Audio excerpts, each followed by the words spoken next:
मुल्क की सियासी मंजरनामे पर बड़ी पेशरफ, हुकूमत और PTI में बर्फ पिघल गई। राबिते बहाल, साबिक स्पीकर असद कैसर और स्पीकर कौमी असम्बली सरदार अयाज सादिक के दरमियान राबिता।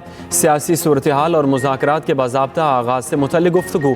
ज़राए के मुताबिक असद कैसर ने हुकूमत की मुज़ाकराती कमेटी के बारे में पूछा। मुलाकात से मुतल्लिक़ ताहाल किसी वक्त का तयन नहीं हो सका। PTI की जानिब से हुकूमती मुज़ाकराती कमेटी के सामने चंद बड़े मुतालबात रखे जाने का इम्कान है। साहिबजादा हामिद रजा का कहना है, हुकूमत पहले भी कोई काबिल अमल चीज़ लेकर आती तो बात करने को तैयार थे, अब भी तैयार हैं। शिबली फराज ने कहा, हमारी कमेटी हर एक से मुज़ाकरात के लिए तैयार है।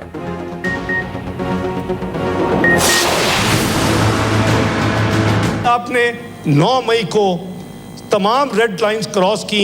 मेरा जैसा रिकंसिलिएटर भी आज कुछ नहीं कर सकता जब तक उनका फैसला ना हो। आज 24 नवंबर, आई वाज होपिंग कि 9 नवंबर को लॉजिकल कंक्लूजन पे पड़े और मेरे जैसे बंदे बीच में डाल के कोई इसका हल निकालें। आपने एक और 9 मई जो है वो 24 नवंबर को कर दिया।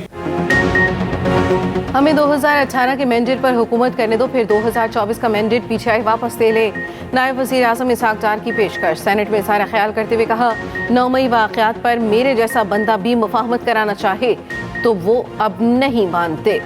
PTI ने सियासी मुखालफिन पर केसेस बनाए। मौजूदा हुकूमत ने किसी के खिलाफ मुकदमा बनाने का नहीं कहा। एहतजाज के नाम पर जलाओ घेराव किसी के मफाद में नहीं। PTI फेक न्यूज़ की मास्टर। पश्तून हमें भी इतने ही अजीज हैं जितने पंजाबी, सिंधी या बलोची। सेफ D चौक को एहतजाज के लिए क्यों चुना? संगजानी का इलाका ऑफर किया, वहाँ नहीं गए। चीनी सफीर ने भी मानी PTI से एहतजाज मौखर करने की बात की, नहीं माने। बहुत हो गया, अब 9 मई की जो धूल है वो बैठनी चाहिए कि अगर डायलॉग के लिए कमेटी बने तो ये समझते हैं ये उसकी कमजोरी है, हमारी कमजोरी नहीं। हम समझते हैं इस ईमान पे, इस जमहूरियत पे और इसके सिस्टम पे कोई थर्ड फोर्स काबिज ना हो। हम पख्तूनों का कार्ड नहीं खेलते, लेकिन हर पख्तून बाप ने अपने बेटे का जनाजा उठाया है। अगर फायरिंग हुई है, गोली चली है तो रिस्पॉन्सिबिलिटी तो होनी चाहिए। आपने भुट्टो का देखा, 45 साल बाद सुप्रीम कोर्ट कह रही है कि इसको इंसाफ नहीं मिला था। अब वक्त है जनाब स्पीकर, हम भी मुतालबा करते हैं कि हमारे लोगों को इंसाफ मिलना चाहिए। ये इंसाफ हम इस ईवान के थ्रू लेना चाहते हैं। हमें मजबूर न करें कि हम दोबारा सड़कों पे आएँ, ये ईवान हमें वो इंसाफ दे दे। आगे बढ़े, दोबारा सड़कों पर आने पर मजबूर न करें, ये ऐवान हमें इंसाफ दे। चेयरमैन PTI बैरिस्टर गोहर का कौमी असम्बली में इंसाफ की फराहमी का मुतालबा। कहा, 9 मई की धूल बैठनी चाहिए, पार्लियामेंट हमें मुज़ाकरात के जरिए रास्ता फराहम करे। आए पार्लिमानी कमेटी का इजलास बुलाएं। वज़ीर दिफा को मुखातिब करते हुए कहा, ख्वाजा साहिब इतने सीनियर हैं, क्या इन्हें ये कहना ज़ेब देता है गोली नहीं चली? इनकी अजीब मंतक थी, गोली गंडापुर के गार्ड्स ने चलाई। एक्सप्रेस न्यूज़ से गुफ्तगू में बैरिस्टर गोहर ने कहा, फैज़ हमीद का कोर्ट मार्शल फौज का अंदरूनी मामला है, इसे सियासी न बनाया जाए। PTI का इससे कोई ताल्लुक नहीं।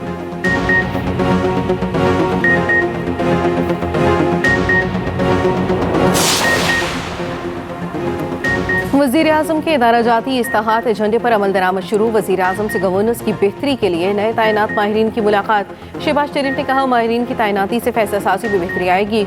हुकूमत का उड़ान पाकिस्तान मंसूबा मुतारफ कराने का फैसला। वज़ीर आज़म ने मुआशी प्लान की मंजूरी दे दी। उधर वज़ीर आज़म से गवर्नर बलूचिस्तान जाफर खान मंदोखिल की भी मुलाकात। शहबाज शरीफ ने कहा, बलूचिस्तान की तरक्की और अवाम की फलाह व बहबूद अव्वलीन तरजीह है। वज़ीर आज़म शहबाज शरीफ की स्पीकर कौमी असम्बली सरदार अयाज सादिक की रिहाइश का आमद। हमशीरा के इंतकाल पर इजहार ताज़ियत व फातिहानी।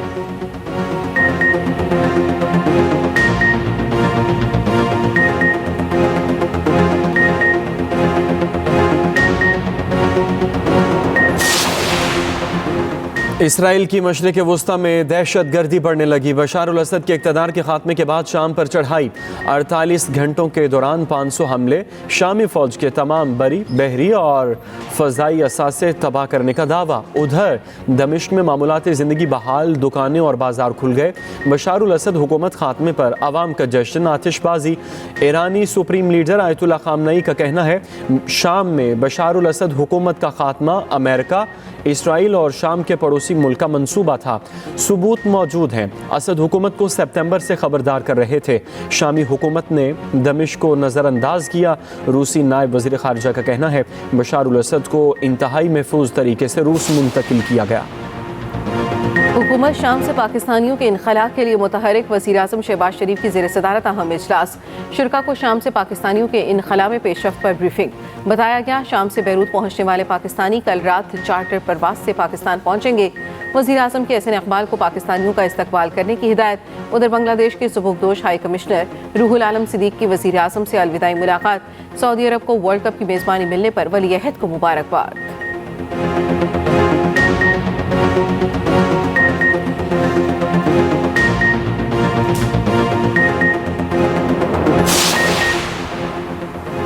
मुल्क में सर्दी खून जमाने लगी। बलाई इलाकों में पारा मनफी जोन में, मैदानी इलाकों में भी सर्दी की शिद्दत बढ़ने लगी। आज लेह में पारा -10, गोपस में -7, स्कर्दू, अस्तोर, कालाम, कल्लात -6, ज़ियारत, बगरोट, चित्राल में -5, गिलगित, हुंजा, दीर, कोयटा, मालम जब्बा में -4 सेंटीग्रेड रिकॉर्ड। इस्लामाबाद में पारा 0 तक गिर गया। पेशावर में 1, लाहौर में 6 और कराची में 11 सेंटीग्रेड रिकॉर्ड। मुल्क के बेशतर इलाकों में आज मौसम सर्द और खुश्क रहने का इम्कान। गिलगित बल्तिस्तान, बलाई खैबर पख्तूनख्वा और कश्मीर में चंद मकामात पर हल्की बारिश। मरी और गलियात में भी बादल बरसने की पेशगोई। पहाड़ों पर बर्फबारी का इम्कान।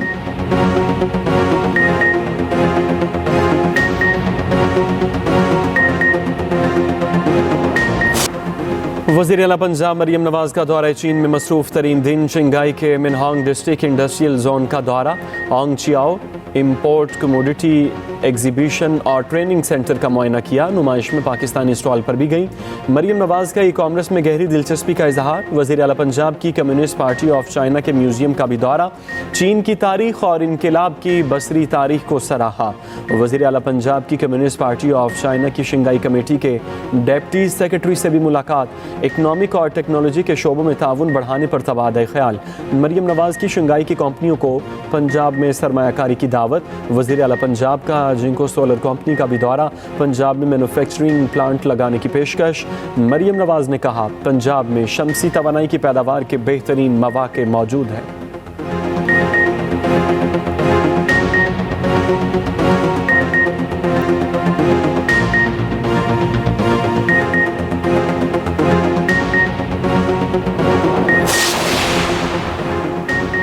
चैंपियंस ट्रॉफी के शेड्यूल का इंतजार लंबा हो गया। चंद दिनों में ऐलान मुतवक्के। मामले के हतमी हल के लिए मुज़ाकरात जारी। पाकिस्तान के हाइब्रिड मॉडल पर इत्तेफाक के बावजूद कई मामलात पर डेडलॉक मौजूद। पीसीबी हुकाम दुबई में ही मौजूद। भारतीय मीडिया के मुताबिक बीसीसीआई सेमीफाइनल्स और फाइनल हर सूरत अपने मुल्क में कराने के मौके पर कायम। हारिस रऊफ ने बुमराह को पीछे छोड़ दिया। ICC player of the month का अवार्ड ले उड़े। हारिस रऊफ ने नवंबर में 18 खिलाड़ियों को आउट किया। अवार्ड के लिए जसप्रीत बुमराह और मार्को जेनसन नामजद हुए। सऊदी अरब को फीफा वर्ल्ड कप 2034 की मेज़बानी मिल गई। कतर के बाद सऊदी अरब टूर्नामेंट की मेज़बानी करने वाला मशरिक़ वस्ता का दूसरा मुल्क होगा। 2030 का फीफा वर्ल्ड कप 3 बरे-आज़मों और 6 ममालिक में मुनक़िद किया जाएगा। मराकज़, स्पेन और पुर्तगाल मुश्तरका मेज़बान होंगे। यूरुग्वे, अर्जेंटीना और पैराग्वे में 3 मैच खेले जाएंगे।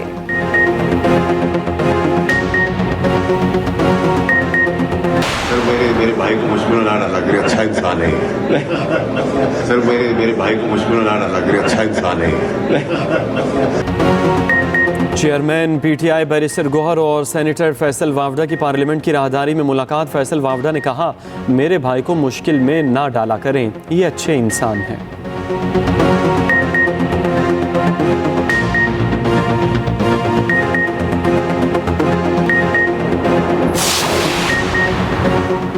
पीटीआई एहतजाज से मुतालिक तौहीन अदालत का केस हुकूमत ने इस्लामाबाद हाई कोर्ट में जवाब जमा करा दिया। सेक्रेटरी दाखिला ने बताया अदालती हिदायत के मुताबिक कमेटी तश्कील दी गई थी। चेयरमैन पीटीआई को बताया गया एहतजाज के लिए नए कानून के तहत दरखास्तें। पीटीआई की जानिब से कोई दरखास्त नहीं दी गई। पीटीआई को मखसूस जगह से मुतल्लिक कहा गया, फिर भी डी चौक पर एहतजाज जारी रखा। पीटीआई मुजाहिरीन सूबाई हुकूमत की स्पोर्ट से रुकावटें हटाकर इस्लामाबाद में ज़बरदस्ती दाखिल हुए। बतौर सिविल सर्वेंट अदालत की तौहीन का सोच भी नहीं सकता। चीफ जस्टिस आमिर फारूक ने रिमार्क्स दिए, रिपोर्ट फाइल करें, पता तो चले हुआ क्या है। अदालत ने ऑर्डर किया था शहरियों के हकूक का ख्याल रखना है, आपने मामले को इतना पेचीदा बना दिया। समाअत आइंदा हफ्ते तक मुलतवी।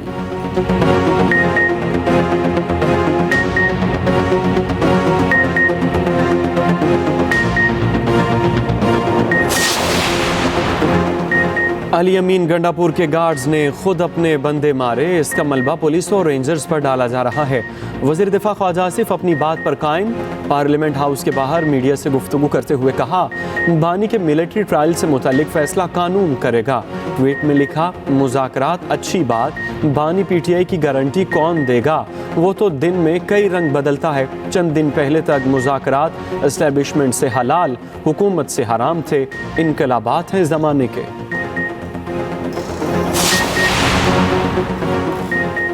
कानून हर किसी को फोन की टैपिंग की इजाजत नहीं देता। फोन टैपिंग के लिए इजाजत सिर्फ जज दे सकता है। क्या किसी जज को इस मकसद के लिए नोटिफाई किया गया? आईनी बेंच में फोन टैपिंग केस की समाअत के दौरान जस्टिस मोहम्मद अली मसर के रिमार्क्स। एडिशनल अटॉर्नी जनरल ने कहा, जज की नामजदगी से मुतालिक मुझे इल्म नहीं। जस्टिस जमाल खान मंदखेल ने रिमार्क्स दिए, फोन टैपिंग का कानून मुबहम है। इस केस का असर बहुत से ज़ेर इल्तवा मुकदमात पर भी होगा। ये मामला चीफ जस्टिस के चैम्बर से शुरू हुआ, चीफ जस्टिस कहाँ जाएगा? बेंच के सरबराह जस्टिस अमीनुद्दीन खान ने कहा, हमें रिपोर्ट्स या कानून में दिलचस्पी नहीं, नताइज चाहिए। दलाइल के बाद एडवोकेट जनरल को नोटिस जारी, समाअत मुलतवी।